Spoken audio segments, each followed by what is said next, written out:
पहले जान लेते हैं कि गुस्ल की जरूरत कब पड़ती है। गुस्ल की जरूरत पड़ती है मुसलमान औरत के लिए जब वो हैज और निफास के खून से मुकम्मल पाक हो जाए। इसी तरीके से शौहर से हमबिस्तरी के बाद भी, शौहर की हमबिस्तरी में खास जो अहादीस में अल्फाज हदीस के माने हमको मिलते हैं वो ये है कि अगर मियाँ और बीवी की शर्मगाहें आपस को छू लें या दुखूल हो जाए, सेक्सुअल डिस्चार्ज प्लेजर हो जाए, तब भी आपको गुस्ल लेना है। एहतराम के बाद भी यानी बेड ड्रीम्स के बाद भी आपको गुस्ल लेना है, ये फर्ज है हमारे ऊपर। अब गुस्ल का तरीका क्या है देखिए। गुस्ल के तरीके में वही बिस्मिल्लाह बोलकर आप सबसे पहले नाक से लेकर यानी नेवल जिसको आप कहते हैं, नेवल से लेकर नीचे तलवे तक, आपके पैर के तलवे तक पूरे इस हिस्से को मुकम्मल पानी से अच्छे से साफ कर देंगे। यहाँ तक कि खास तौर पर अपनी शर्मगाहों को अच्छे से धोएंगे।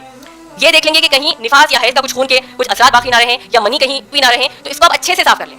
तो वजू में आप जिस तरह वजू बनाते हैं पहले बिस्मिल्लाह कहेंगे, लेकिन पहले इस हिस्से को मुकम्मल धो लेंगे, नाक के नीचे के हिस्से को मुकम्मल धो लेंगे। उसके बाद अब आप वजू जिस तरह नमाज में बनाते हैं वैसे वजू बना लेंगे, पैर अभी नहीं धोएंगे।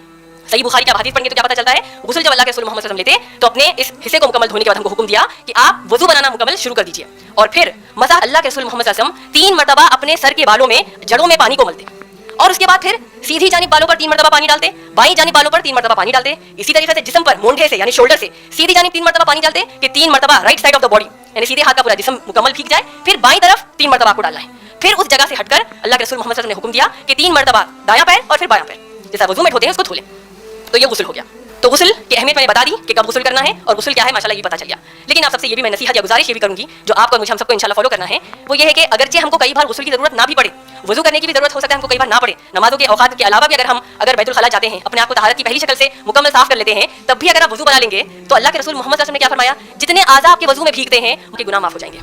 तो ये एक माशाल्लाह तहारत की तीसरी शक्ल है, वो है गुस्ल।